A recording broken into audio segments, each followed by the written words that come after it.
These are safe, healthy, nutritional supplements that get put in the food or in these nutraceutical supplements, but they're just boosting what the body does naturally, whether it's boosting serotonin or other calming signals in the brain. So those are really nice ways to support our cats. And sometimes people will see them as, oh, drugs, I don't want to dose my cat. But then I'll say to them, it's like, well, we've got our cup of tea and we've got our glass of wine, and we as humans have our rituals, whether it is through food or drink, that also lowers our stress levels. So it's okay for us to find a version of that, whether it's through a supplement or a diet, that also helps bring about that well-being. Welcome to the Paws Effect Podcast. I'm your host, Dr. Cara. Today we're tackling an important topic for all cat owners out there, understanding the fine line between behavior and medical conditions in our feline friends. Cats are often mysterious, and sometimes a sudden change in behavior could mean something deeper. Is your cat urinating outside the litter box due to a behavioral issue? Or could it be a sign of an underlying disease? To help us get to the bottom of this, we have Dr. Anuschka, a highly experienced veterinarian with a passion for feline behavior issues. Together, we're going to break down some of the common behaviors and discuss when it's time to look for medical causes. Welcome, Dr. Anuschka. A very warm welcome to Dr. Anuschka Smith. Welcome to the Paws Effect Podcast. Thank you so much for having me, Dr. Cara. It's actually a great pleasure to be here with you today. We were reminiscing when we back to the days where we both were emergency vets here at Hillcrest Vets, which was many moons ago. Oh, we were reminiscing it. I think I was working out almost 10 years ago. Crazy. But it seems like now we're walking through the practice. Feels like just the other day that I was sitting in the night room and just resting and then waiting for that next call. Yeah, so it's so nice to catch up. We haven't seen each other for ages, and we've been trying to plan this podcast for a while, trying to get our schedules to align. So thank you for taking the time out of your day. So you are interested in animal behavior, interested in sort of what that means for pet owners and how to help manage those things. And you're seeing quite a bit of it now that you're interested. It's amazing how you find those cases, don't you? When people know that you're interested, they start coming your way. Is that right? That's right. And I think there's kind of like a need out there. So I know we want to have our pets like healthy, like nutritionally and general health. But I suppose as much as we're also looking after our own emotional health, I think we also now are showing a lot more interest in our pets' emotional health and well-being. And that's an important part of your relationship with your pet every day. So me as a vet, I might see you once a year for a wellness exam or occasionally for, the upset tummy or the itchy skin. But the one thing that impacts your relationship with your pet every day is their emotional well-being. Like, are they comfortable in their home environment? Are they stressed? Are they happy? And I think if your pet's unhappy, it also maybe affects your own emotional well-being, because you've got such a special bond with your pet, and if you can see they're not happy, it also affects your sense of well-being. And so I love also addressing that and helping families address that it's not just about the healthy skin, the healthy tummy, and healthy dog. That I would love people just to have really happy, healthy relationships with their pets, and their pets just to be happy and healthy emotionally in their lives, because modern living is complicated these days compared to back in the day. Yeah. I suppose for us humans and for our pets. I think we're putting more and more pressure on our pets and our lifestyles. People are getting busier. We were just talking about just changing work environments and the pressures on us as vets, both male and female. And so, when we talk about that, it has a knock-on consequence on the whole family and the structure there. So I agree. I think the more we're becoming aware of the behavioral sort of impact of both what we have on our pets and what our pets have on us. And I can speak from experience too, where I have had, probably had several examples of it, but I certainly have had a dog that was actually really stressful. And now that she's no longer with me, I'm understanding quite how stressful it was to have her around and be managing her behavioral issues on a daily basis. And it's only sometimes when that comes to an end that you are able to reflect and go, that was really difficult. That was complicated, really supporting her through that. Yes. And so to have someone like you to help manage some of those things would have assisted. So I think, yes, definitely it's a space that we need to have more discussion on. And we are going to, at some point, talk about dogs. But today we're going to focus on our cats, because we could talk for hours and hours and hours.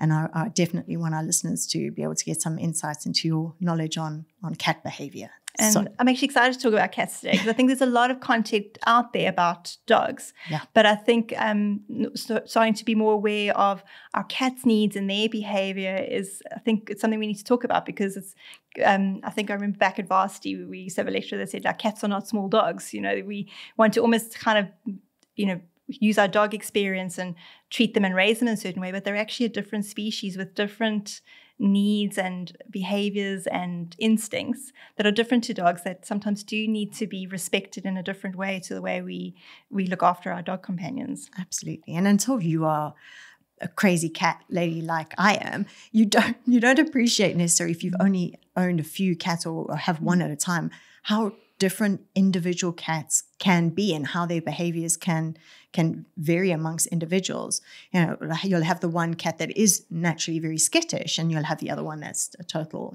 lap cat and wants to surround. So sometimes you can't say this is how cats behave. In the same way, I suppose you can't say this is how dogs behave, but generally you can have a Labrador and they are just generally great, friendly dogs, and they're family dogs. You can have one Persian that's really skittish and one that is, super friendly. So it's not always necessarily breed specific, is it?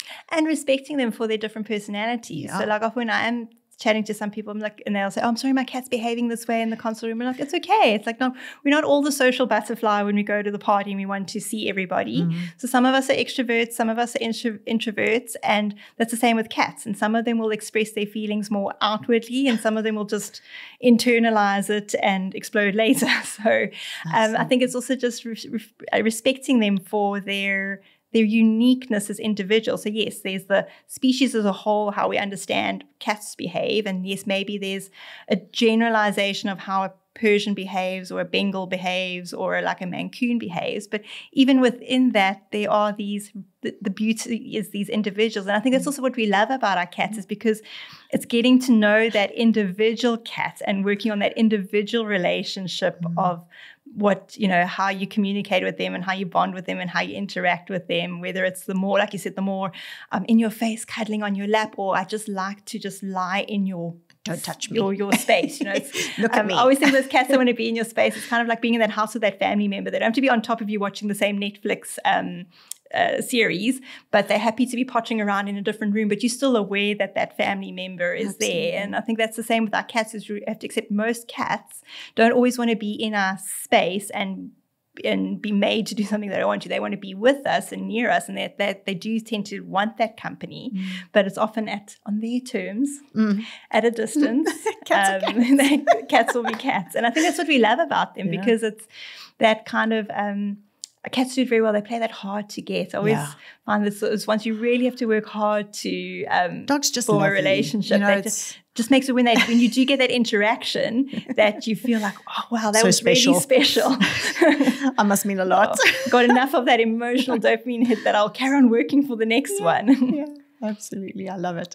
So let's talk about multicat households, or let's talk about sort of the common situations that you find that you often have to manage sort of or help with behavioral issues.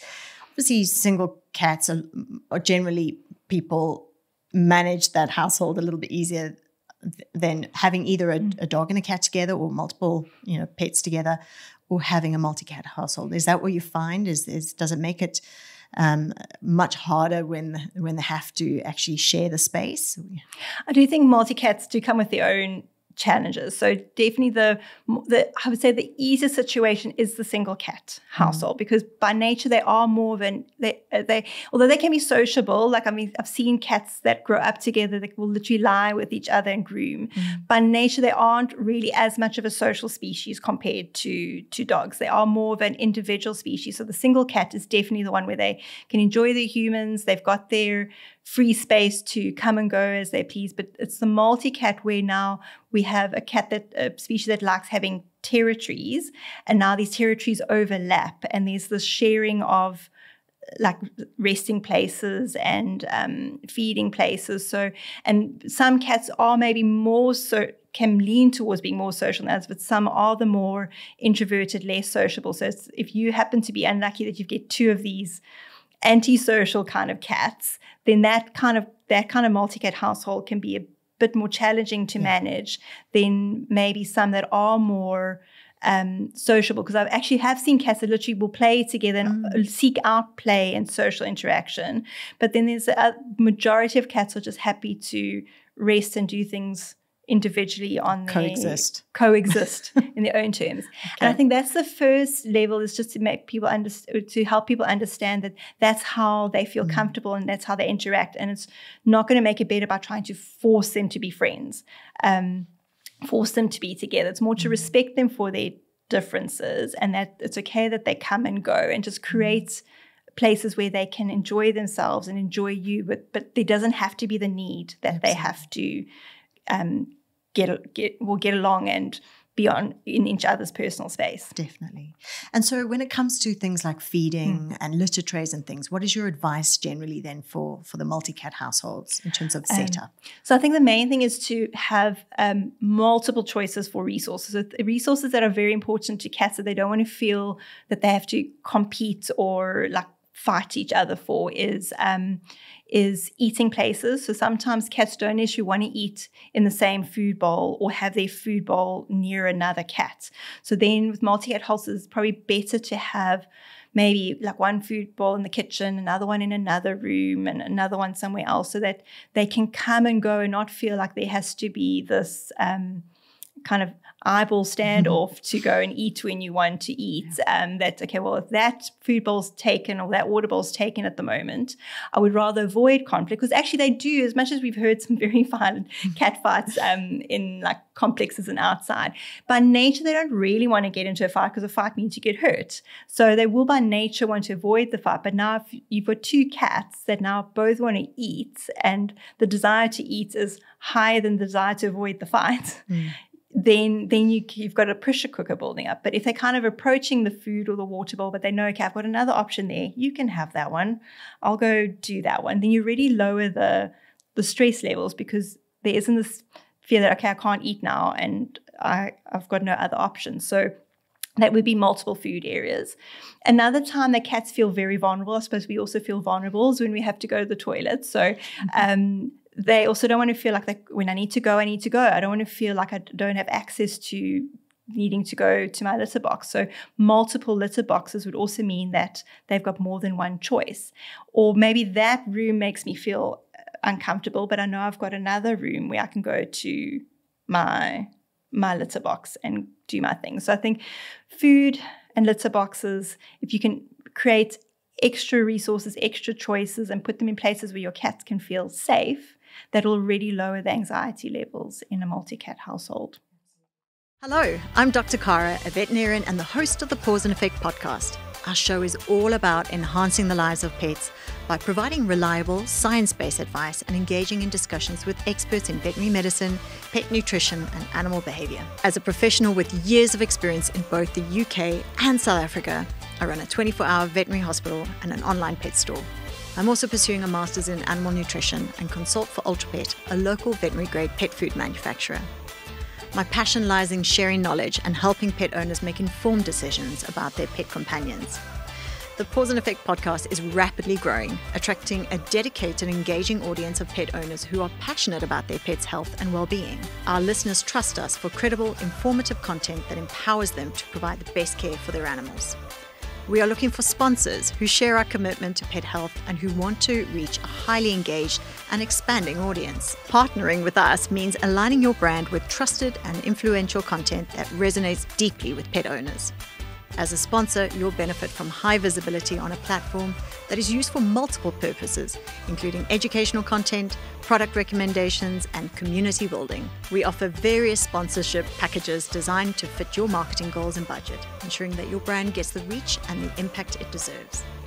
Join us in making a difference in the lives of pets and their families. Let's work together to bring valuable insights and quality products to our passionate audience.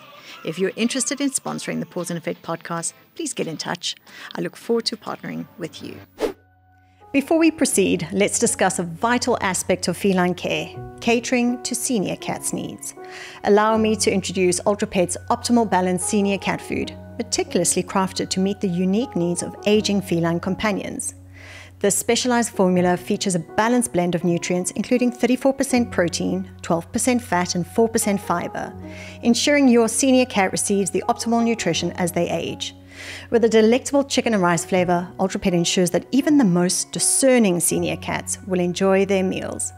Plus, the vacuum-coated kibbles deliver a taste experience that will keep your cat coming back for more. What sets the senior cat food apart is its thoughtful formulation. With added taurine to promote good eyesight and healthy cardiac activity, your aging companion can enjoy their golden years with vitality. Made with fresh meat, this food provides a better source of healthy protein, while essential vitamins and minerals from VitaCat supports overall health, body function, and immune system protection. For ongoing dental health, the inclusion of calcium and phosphorus help protect your senior cat's teeth.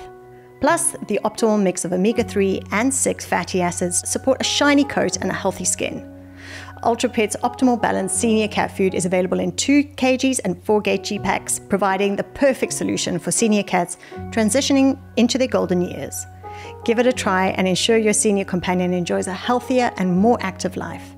Your pet will thank you, and you'll appreciate UltraPet's dedication to feline well-being. Now, let's return to our conversation. Let's go into the discussion about some of the behavioral things when things are going wrong, and some of the signs that owners can look out for that indicate that there is a problem, whether it be something medical or something behavioral. So what are the typical signs that your cat is out of sorts, whether it's multicat or an individual cat? So I suppose we can start with the more obvious or noticeable ones. So the obvious and noticeable ones that we sometimes see as pet owners would be sometimes it can be a stress reaction, can be over grooming. So that's why sometimes when you go to the vet, you're thinking, okay, what's wrong with my cat? He's got this bald spot on his back or his tummy. And potentially, yes, that could have medical problems. So it's still really important to go to your vet, because after the vet has ruled out maybe skin or other issues, then we can say, well, this could be a stress reaction, that your cat's now stressed. Licking is kind of a self-soothing behavior, but now it's gone too far that now there's a bald spot. So licking would be an obvious one that's easy to notice. Another one I think that is also very much in your face and can become an inconvenience is the not urinating in the litter box anymore. So that's also the obvious one, is like urinating next to the litter box or urinating in strange places can also be the more obvious sign that I'm stressed. The more subtle ones, which sometimes you kind of accept as normal because you kind of think it's your cat's personality, could be the more skittish behavior, or that hiding more, or kind of that kind of where the body language stays a bit small and they kind of crouch up their body and hiding. So those can be the more subtle behaviors that aren't as easy to notice. But if you kind of also notice that your cat wasn't like that before, so maybe your cat was more of this stretched out, relaxed kind of cat, and now suddenly they're hard to find and you're finding them hiding, that behavioral change could also be an indication that I'm not feeling well. And then another interesting subtle one, and it can vary with the cat, is either over or under eating. So some cats can be more like comfort eaters and gain weight and eat more. I have one of those. And that can also be like an emotional eating. And then others can eat less. So I suppose like if we're anxious and our tummy feels tight, then the appetite goes down, and it could also be suddenly eating less. But that's why those things is also, they could be medical causes. So that can also be really important, that if you notice those changes, also good to just check that out with your vet first, that there's no medical issues. And then once that's all cleared up, then we can then, start working and discussing the stress lowering management strategies to help your pets cope better in their busy modern life with you. Absolutely. So let's go back to some of those examples, and perhaps you can just very briefly just give us what else it could be from a vet perspective. Let's go to the over grooming. So what you're saying, from what I'm understanding, is that if you're noticing that your cat is over grooming, that it could be a medical condition or it could be behavioral. And what is the sort of approach that you take with pet owners to try and determine what it is? So generally when they first come in with that over-grooming, sometimes where the cat is licking can be a telltale sign. So one of the causes medical causes could be pain. So sometimes they could be licking on a painful spot. So generally if I see licking on like a hip or a lower back, and it's an older cat, then potentially pain or arthritis in those areas can be the cause. And then sometimes we can then explore that, whether it's doing a trial on pain medication or doing x-rays to confirm or rule out that diagnosis. Another area that can be pain related, because cats can sometimes have painful bladders, which can be stress triggered, but the pain can be in their bladder. So those cats tend to lick their tummies more. But then those two areas, tummies and back, can also be skin related. So then it's also then checking, are they itchy from fleas? Do they have like skin allergies? And then that can be explored by the vet through allergy medication or nutrition. And then I do have a case that recently actually was a lovely success story, because we went through all the medical causes. So we explored the skin initially, and we did allergy meds and nutrition, and the licking was still there, and we started talking about environment at home, and the owner was going through a stressful time, and the cat was very bonded with her, and eventually we did put this cat on some behavioral support through medication, and then we did get on top of the grooming. But it would not have been the right thing just to jump straight to the happy pill straight away. We still had to go through that journey. We might have solved it medically first, but that, I must admit, that's one of the few cases that I've had to eventually get onto like a behavioral medication, because most of them can sometimes be medical causes that are unrelated to anxiety that needs medication or other support. Absolutely. And I suppose that's a great thing to lead me into my next question, which is the inappropriate urination. So like you said, either the spraying or them not urinating in their litter tray next to it or somewhere else in the house, which is not a place where they would normally urinate. So can you take us, just like you've done with the skin, just generally what that could mean? So that can also then be either a stress response or a medical response. So with regards to, with the medical response, if suddenly your cat is maybe weeing more or more often, or bigger wees, and maybe it's not an issue that they're stressed that they're weeing the wrong place, is maybe they can't get to the litter box in time, or there isn't a litter box. Because I know the first thing, as soon as your cat starts using the outside kitty litter box, we want to get rid of the litter boxes. But sometimes something can be happening inside, and like, I need to go now, and I can't get to my safe spot outside, and I don't have an option inside anymore, and that's where the accidents come in. But then also with older cats, if it could be kidney related, which your vet can rule out, it could be a bladder infection related. So we also then need to rule out the medical bladder and kidney problems first, before we can assume that it's what we call it. So we call it idiopathic cystitis in cats, but sometimes when I explain to people how it is, apparently human females that also can have this kind of stress bladder response, or some humans get like a spastic colon, which can also have a stress response. So I think all of us kind of can relate to it. We've got our stress organ where the body kind of internalizes the stress, and then often with cats it can be their bladder, and that when they're feeling stressed, that organ is the organ that feels pain or spasm. I don't know what they feel, but they're obviously feeling uncomfortable in that organ, and then that is what can sometimes trigger these abnormal urinating in different spots or next to the litter box, but it's basically their body trying to communicate with you. I'm not feeling well, Mom or Dad. Like, take me to the vet. Let's figure this out. Yeah. And so why would cats spray? Particularly the historical thought is that especially when males spray, that there is a territorial sort of underlying cause, or they're trying to mark their territory in order for the other cat not to come into that area. Is that still? I think there might still be like a territorial component to it, but I think they only revert to that when they really feel like I have to show my territory. So if all my needs are met, I don't have to compete with anybody. I can just show my happiness by rubbing my face against things. So I can use the more kind of subtle peaceful ways of showing this is my space. So it's like times of peace in a country or a place. I'm comfortable in my space. I can use the kinder ways or the more subtle ways of showing that I'm comfortable in my space. But now when you're starting to feel like, okay, these are the rules of engagement now, I have to really show that this is my place. I'm not feeling happy. I'm making it very obvious that this is my place. Don't come into it. This is my area. Then it's almost they have to take another level of kind of asserting this is my space because I'm feeling threatened now, and I need to give like louder messages big to signals. tell the big signals. So I think that's maybe the way I can describe it, is if everything is going well, I can use my soft messages. Yeah. If things aren't going well, I have to use my loud voice. And this is me as a cat trying to use my loud voice to say, I'm not feeling comfortable.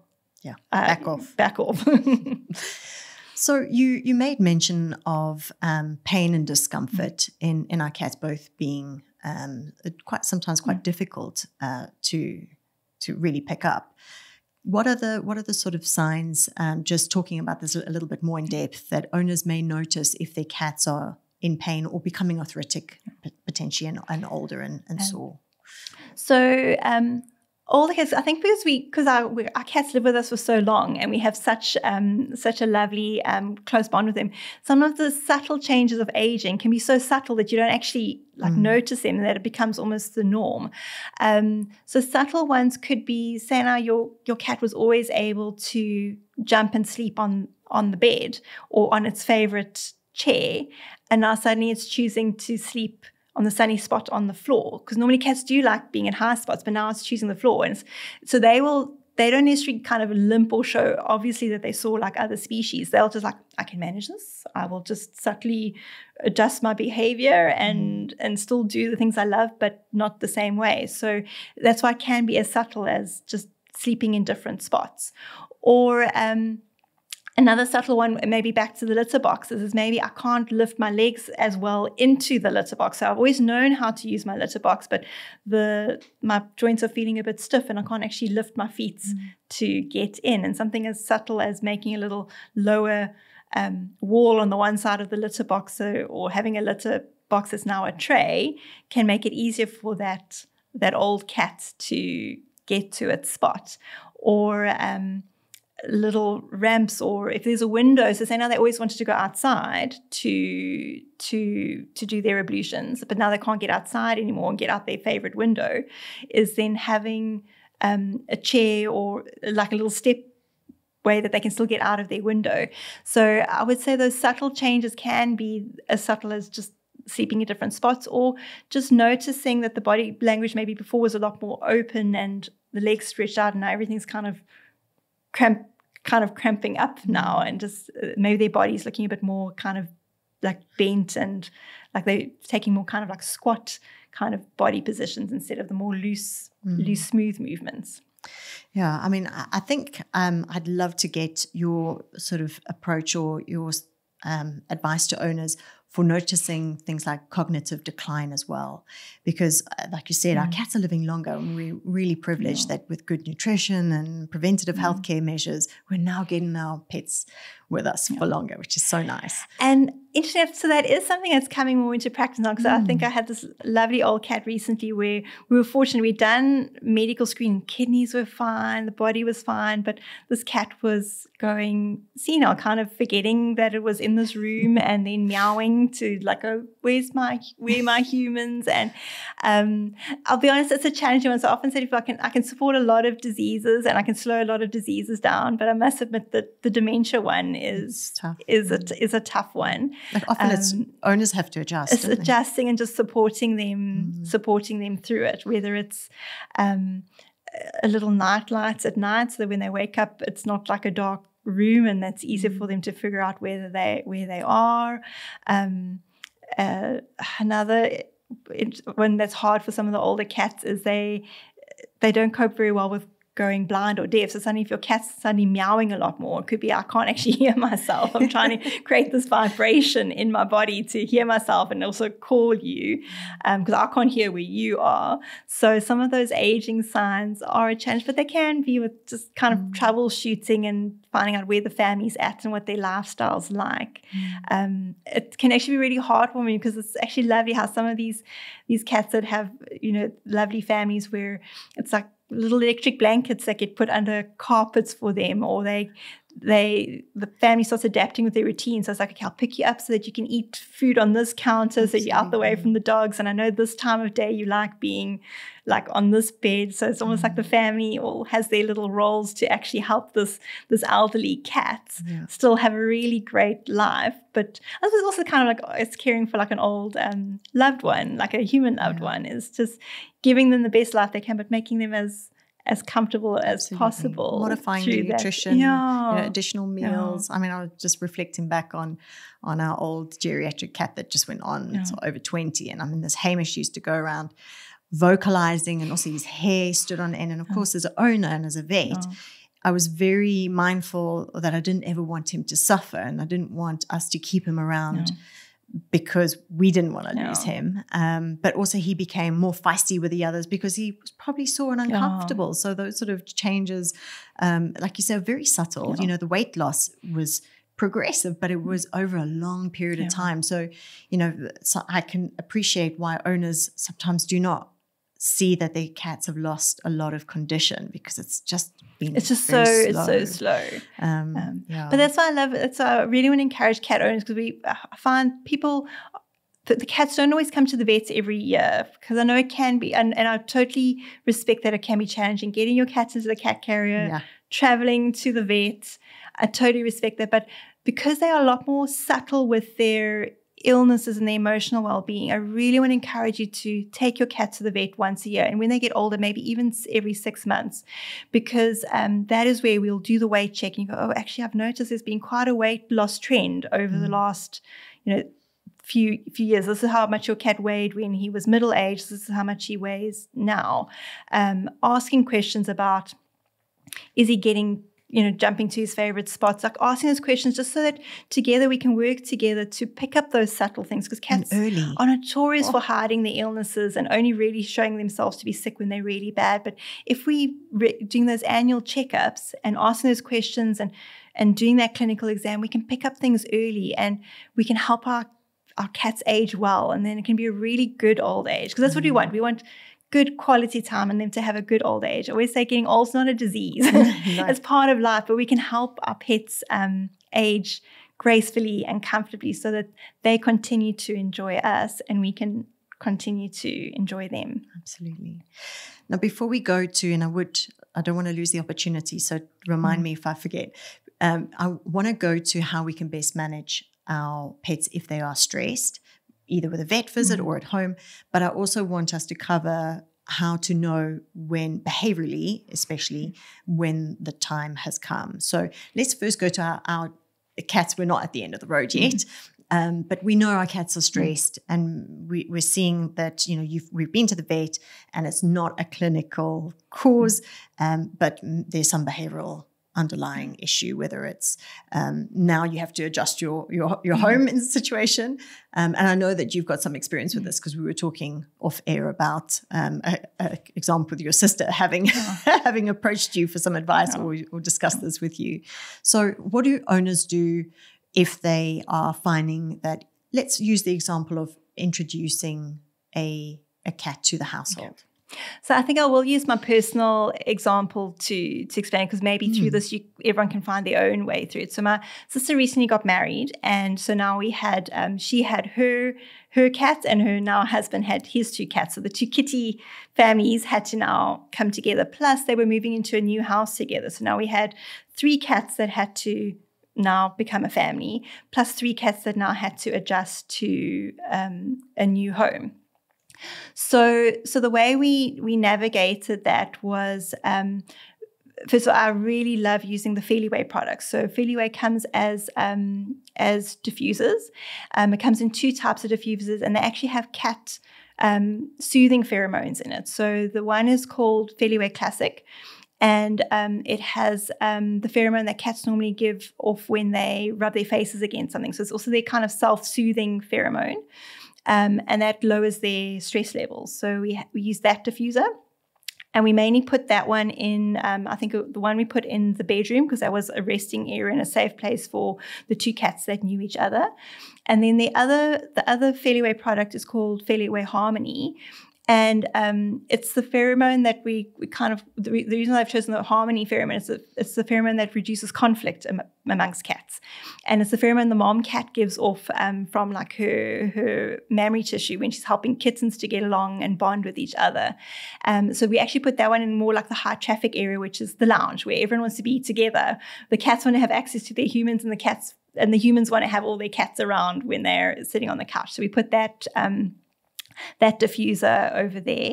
And then, again, the things we spoke about earlier, we made sure that there were multiple litter boxes. So the rule of thumb is 1 per cat plus 1 extra.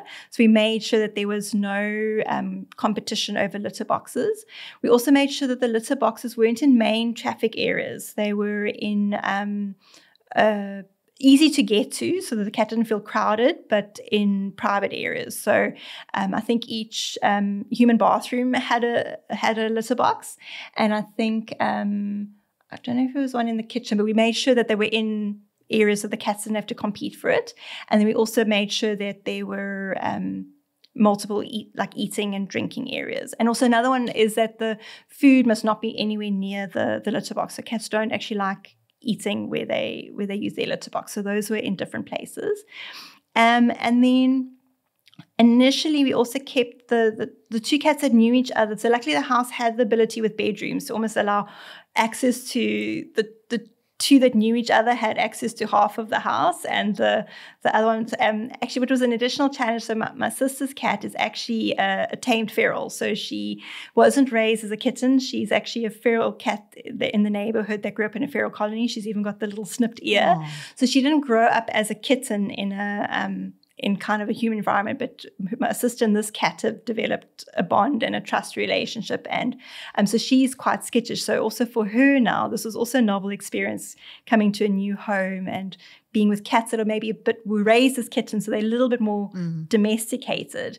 So initially we kept them separate, and then as they got used to the new home, because that's also very stressful for cats, because cats also don't like change. They like their structure, their routine, their favorite spots. So while we waited for these individual cats to first of all get used to this new environment, because we don't want to put too much stress on them. We don't want to have it, I'm in a new home with new step siblings. That would have been too much. So we did it as a stage thing. So once the cats were almost happy in their own halves of the house in their own kind of rooms. And I think that also gave them each a turn to almost make it, this is my room and resting spot, as opposed to now I have to compete for it, because then they're really settled in their own favorite spots to retreat to and rest. Because also cats also need, one of their main needs is also a safe place to rest and sleep, because I think sleeping can be, if you don't feel safe, can be very stressful because your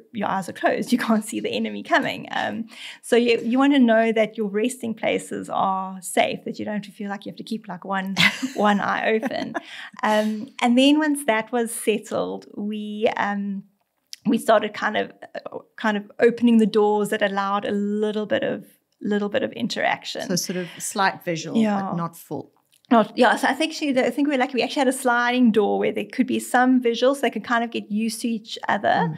And then there were also times where they weren't each other, so we allowed access to the different rooms so they could get used to each other's kind of smells, but not actually needing that face-on-face standoff. And then when we let them merge, there was and it's also accepting that certain individuals get along. It's like if you meet a group of people, there's someone you click with and some people you don't. So there are two of the individuals that aren't necessarily bosom buddies, but they've learned to kind of tolerate each other. Where the interesting thing is, so two of the individuals still do a little bit of like eye staring, and You can see the pressure cooker builds up. So also then when you see that kind of icing pressure cooker build up is just subtle ways. You don't have to kind of shout or anything. It's kind of just a little, okay, Zena, go along and just break because you don't want it to build up. But the interesting thing is then if I'm visiting and then I start noticing a little bit more staring, I'm like, oh, let's go and check the diffuser, and I'll literally see the refill is finished. So that's where I really saw that these pheromones actually really work, because we'd have times where the cats are all happy, and then suddenly little things start brewing again, and then they'll go and check, and it's like it's time to change the diffuser. But for me, going through this, and this, I think we did this over like a month or two. So also it's not a rush thing. Like you don't want to, in week one, put these individuals together. They can't give them some time to adjust. But for me, the most heartwarming thing that I literally saw, I think my sister sent me a photo. Her and her husband were on the couch. All the cats were in the lounge. They were all in their own different sleeping spots, but they were all in the same lounge. They were all in the same room, whereas before that wasn't happening. And it was just respecting their space. The humans are happy because now they're watching TV. They've got all their cats around. The cats were, and their body language was like in a relaxed sleeping position. So like, yes, they went on top of each. I think the two that grew up together will literally sleep near each other or like against each other.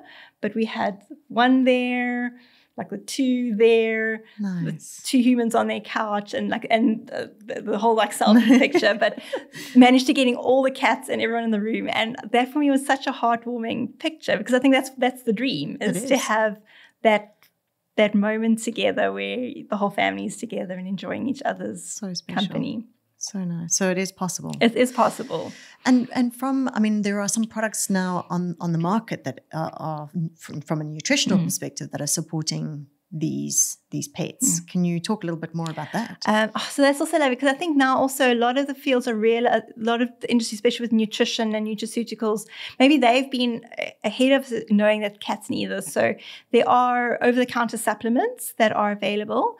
And then also now in certain foods, they are starting to add some of these calming supplements to the food. So the supplements are generally things that are available normally in the diet, but they're things that kind of enhance the calming or the happy nerve messages in the brain. So there'll be these are safe, healthy, nutritional supplements that get put in the food or in these nutraceutical supplements, but they're just boosting what the body does naturally, whether it's boosting serotonin or other calming signals in the brain. So those are really nice ways to support our cats. Absolutely. So, and sometimes people will see them as, oh, drugs, I don't want to dose my cat something. But then I'll say to them, it's like, well, we've got our cup of tea and we've got our glass of wine and we've got we as humans have our rituals, whether it is through food or drink, that also lowers our stress levels. So it's okay for us to find a version of that, whether it's through a supplement or a diet, that also helps bring about that well-being in our cats. So that's one way I explain that. Don't see it as a drug and you're giving your cat something. See it as their cup of tea, their glass of wine, their bubble bath. That we're just trying to support that overstressed nervous system and just teach that nervous system to just be a little bit happier and a little bit calmer. Absolutely. So let's talk, before I lose the opportunity, because I know we're running out of time. This has been really valuable. Let's talk about the kind of behavioral changes that we see that are indicating, or that you then say to your clients, look, the body may be functioning or the mind's still there, and this isn't a case of allowing potentially your cat to just pass away. This is now getting to a point where these are signs are saying that we need to step in and assist. So a tool with that I kind of try and help families with that is, I used to call it a quality of life calendar, but I've now affectionately called it the Emoji calendar. And what I encourage people to do, because it is hard when you've spent like 18 plus years with an old cat, it's really hard to make that end of life decision, and I totally relate to that. And And also because our cats are still a smaller species where we can kind of help them along, you can still, like I said, pick them up and stuff, but it really becomes hard to make that decision. So this emoji calendar, what I often recommend people do is kind of print out one of those calendars that has little blocks, and you put smiley faces for good days and sad faces for bad days. And because you've spent this lifetime with this cat, you know what a good day is. So a good day could be I still woke up, I ate my food, I lay in my favorite sunny spot, that, and there's no set rules. You'll know what a good day looks like for your cat. The bad day could be I messed on myself, I didn't eat my food, I didn't want to move out of bed, I'm hiding all the time, you touch me, I hiss at you, I swat you, I'm not grooming myself, and that could be like a sad face day. And when those sad face days start piling up, that's when we need to start having a conversation with a vet who will guide you through that process.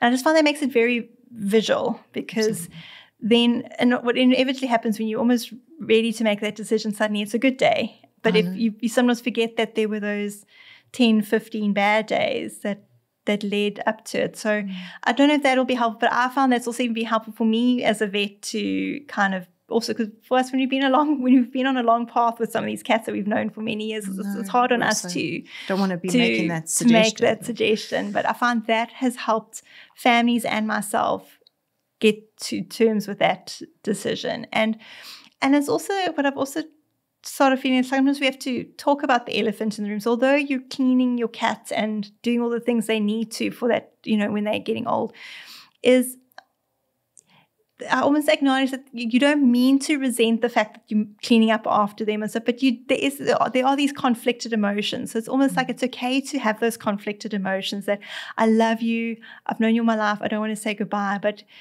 geez, I had to clean up after you 5 times today, and you've missed the litter box, and you're vomiting all over and you're my nice vomiting, and I've bought 5 different brands of food and all your favorite foods, and you're not eating, and it's okay to acknowledge that there are those conflicted emotions. Absolutely. That there's the frustration and anger, but there's like I love you so much, and also acknowledge that it's hard, and then through talking to your vets is then preparing yourself for that, I like to say, the good goodbye, preparing for the good goodbye. Absolutely. Oh.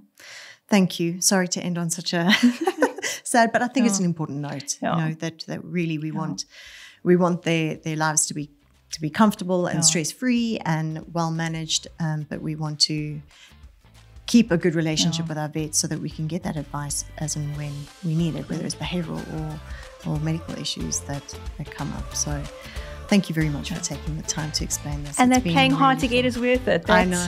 All this work, because obviously we are cats' employees. We're not actually their owners. They own us. For them. Yeah. But all that hard work and just seeing them being happy and thriving under our care, it just brings so much joy to see them happy and comfortable and thriving, and that I just find it lovely that us as humans can have all that joy. Definitely. Just for watching them thrive under our care. It's very rewarding. It's been brilliant being a cat owner, I must say. Anyone who says they don't like cats, I ask them to reassess. Thank you, Dr. Anuschka. It's been great. Oh, thank you so much for having me, Dr. Cara. Look forward to chatting a bit more about dogs and different things, so we'll definitely continue our discussion. Thank you. Thank you for having me. Thank you so much to Dr. Anuschka for providing us with such valuable insights into feline behavior and the importance of understanding the connection between medical conditions and behavioral issues. Cats may be mysterious creatures, but with the right knowledge and attention, we can help them live healthier lives. If you enjoyed today's episode and want to learn more about how to better care for your pets, please make sure to subscribe to the Paws Effect Podcast. Stay tuned for more expert advice on how to be the best parent you can be. If you found today's episode helpful, don't forget to subscribe and share it with fellow pet lovers. Understanding the difference between animal behavioral issues and medical conditions in cats can be crucial for your pet's health and well-being. If your cat is showing unusual behavior like urinating outside of the litter box or changes in eating habits, it is always best to consult with your veterinarian first. Stay tuned for more insightful episodes on the Paws Effect podcast to help you better care for your companions. Welcome back to Just for Pets. You're with Dr. Cara. Hello, Doctor. It's Chanel the Persian. And, I can't seem to stop retching to get this hairball up. Are you on a special diet? Excuse me? Hairball control food will really help. And maybe some Laxapet. And lucky for you, Just for Pets have a big range. Well, how early can I get some? Order today and we'll deliver pronto. Wow, I feel better already. Justforpets.co.za. Vet approved, pet adored. Get it all to your door.